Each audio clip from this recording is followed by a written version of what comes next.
आयुष्य जगणं एवढं सोपं असतं तर मुंग्यांनी पावसाच्या भीतीपोटी वारूळ बांधलं नसतं. परिस्थितीशी झगडून पुढे आलेली माणसं नेहमी जपली पाहिजेत, कारण जीवनाचे तत्वज्ञान ही माणसं फक्त शिकलेली नसतात तर जगलेलीही असतात.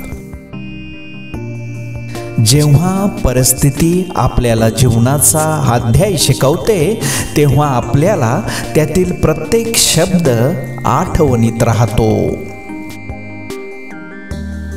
आपण जर लोकांना ओळखू लागलो तर कुणीही आपलं नाही, पण आपण जर लोकांना समजून घेतलं तर सर्वजण आपले आहेत.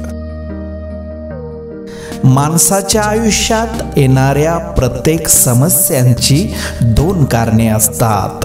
एक तर त्याला नशिबापेक्षा जास्त हवं असतं आणि दुसरं म्हणजे ते वेळेच्या आधी हवं असतं.